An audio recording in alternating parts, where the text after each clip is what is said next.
acho que o meu momento mais incrível com Deus realmente foi no meu secreto, sabe? Olá! Gente, estamos aqui hoje com ela, a maravilhosa, linda, talentosa Anne Beatriz. Ah, esqueci de mencionar youtuber. Daqui a pouco eu vou colocar aqui embaixo o link dela. Vai no canal dela, tem vários vídeos, covers incríveis. A melhor voz que você já ouviu na vida. Eu tenho certeza que vai tocar o seu coração. Então, vai lá. Segue ela no Instagram também, tem várias dicas, blogueirinha. Sabe aquela blogueirinha? Tava falando semana passada que eu queria postar 10 stories, várias fotos. É a Anne. Então, só seguir, acompanha ela, que é sucesso. Dicas pro cabelo, maquiagem, tudo. Depois do jabá, depois de todo o beijão, gente. Ai, tô tão feliz. Só faltou o CPF, né? identidade. Minha primeira collab. Chique, né? Acho tão maravilhoso. Tão youtuber. Estou com a Beatriz, a Anne, pra explicar um pouco pra vocês. Ela é ministra de louvor. Ela é ministra de dança. Ela tá no teatro. Ela prega também. Às vezes, né? Ela faz de tudo. A Anne tá projetando criar uma igreja só dela. Nossa, eu não sabia. Também não. Vai ser o próprio ministério. Anne, o que eu queria conversar com você? Qual é o tema que tá escrito aqui embaixo? O nosso tema é ministério. Pra gente entender um pouco a sua vida. Você cresceu na igreja? Você sempre foi crente? Sim, sempre. Desde pequenininha. E quando que você descobriu o que você queria fazer? Por exemplo, cantar. Porque a gente vê que tem muita gente na igreja que quer muito cantar. Mas eu não acho que seja só, fulano canta bem. Eu tava conversando sobre isso com alguém essa semana. Que o simples fato de você cantar não é o suficiente pra você ser ministra de louvor. Sabe, tem gente que canta, só que não é pra estar no altar. Não é só isso.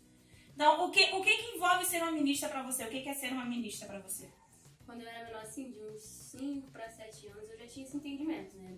Do que eu gostava de cantar, de que eu vivia cantando por aí e tal. Só que eu sempre tive na minha mente, desde nova, que era o que eu gostava de fazer, e eu fazia, as pessoas gostavam de ouvir. E Você cantava na igreja? Isso, eu cantava, mas pra mim era algo, eu gosto de fazer, eu tenho uma voz legal, então pra mim é normal. Só que aí depois passou, com uns 12 anos, eu me batizei, foi aquela maturidadezinha e tal. E aí foi quando eu já criei um entendimento a mais, né? Eu falei pra mim mesmo que eu precisava levar aquilo mais a sério.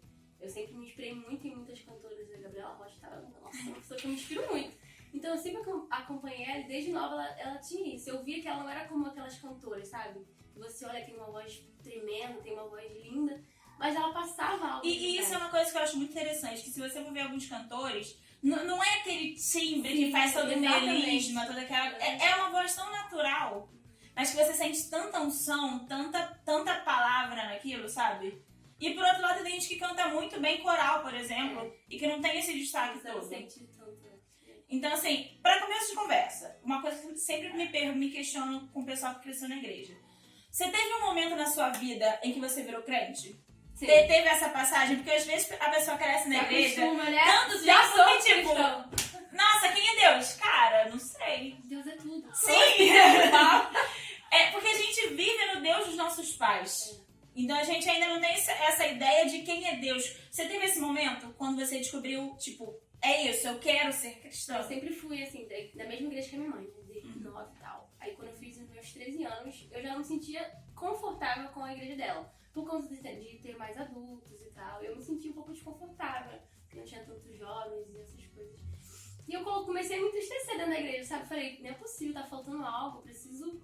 Sabe, eu sei que Jesus é só isso. E eu comecei a me interessar muito, aí eu fui pesquisar outras igrejas e tal. E foi quando eu me desliguei um pouco mais, sabe? Eu comecei mais a minha caminhada cristã, assim, mais sozinha. Me desligando da minha mãe. Se afastando daquilo que as pessoas esperavam de você e construindo a sua E aí própria... foi quando eu realmente vi, sabe, o quanto é bom ter Jesus na minha vida, o quanto era bom ter uma caminhada sozinha, eu com ele, não só aquilo que minha mãe já havia me apresentado, ou minha família. E aí, como eu tava falando sobre Jó, a Bíblia fala que Jó todos os anos ele entregava sacrifícios pelos filhos, caso eles tivessem cometido algum pecado.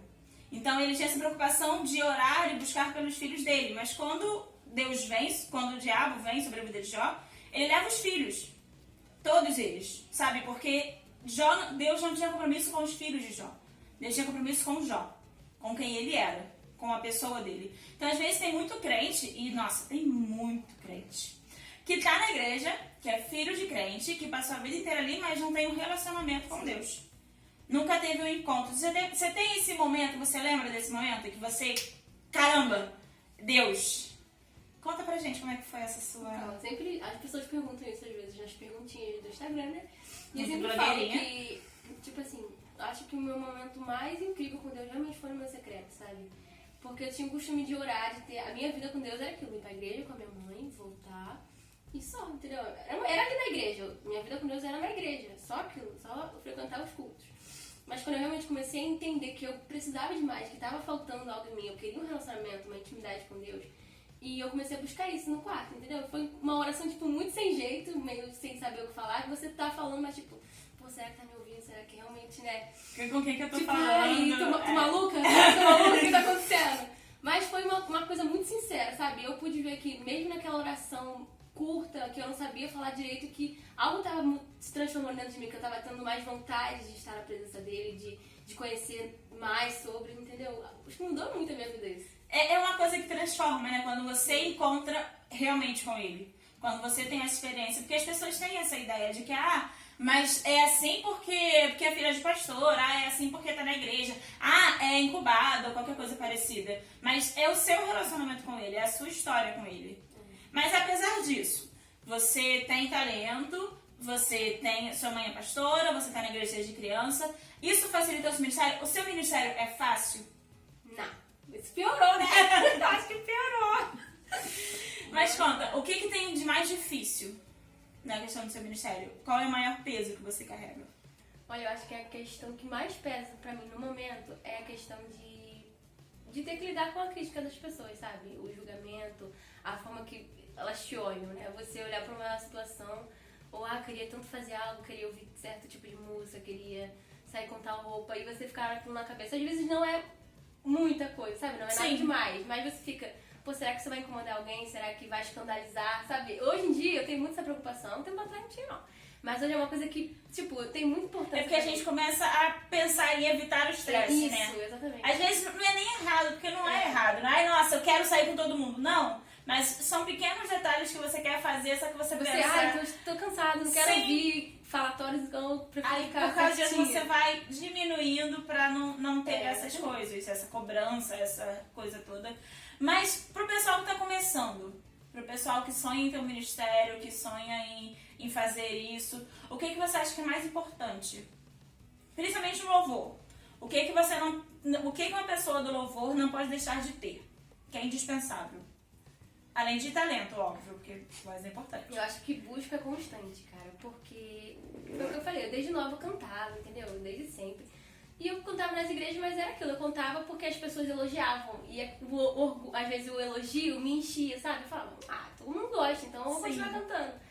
Mas quando eu realmente, de fato, comecei a trazer a presença pra minha vida, eu vi o quanto aquilo transformava vidas. Então era não olhar mais pra uma coisa de, nossa, aquilo agradou ele. Mas olhar, tipo, aquilo transformou ele. Você tem essa dificuldade? Você já sentiu esse medo de, nossa, será que eu tô cantando pra mim? Será que eu quero me mostrar? Já demais.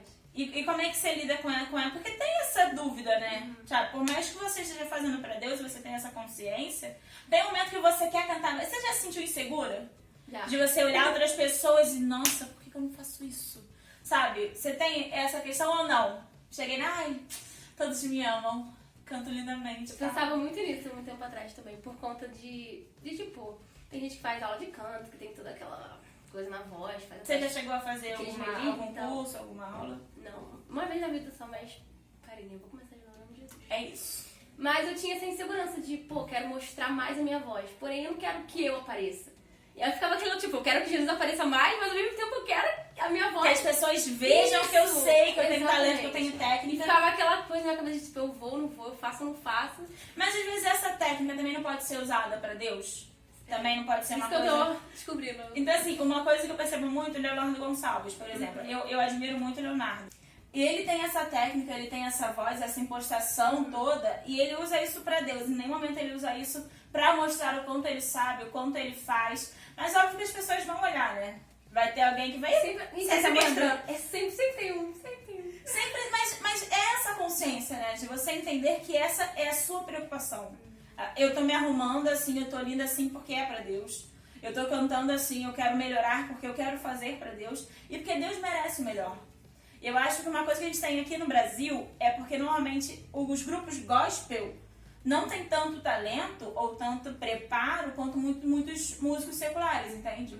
Toda aquela técnica, todo aquele arranjo, todo aquele trabalho, aqueles shows que são... Porque também tem... tipo, muito nós cristãos, né, tem aquela coisa de, pô, tem um ministério, mas tem a presença, tem a unção de Deus, Sim. e eu vou levar isso. Mas também o técnico é importante. Exatamente, não é só ter a presença. Então a gente pensa da vida. Davi venceu Golias porque ele tinha a presença de Deus, mas porque ele também foi preparado. Sabe, ele matou um urso, ele matou um leão, ele estava se preparando para lutas maiores.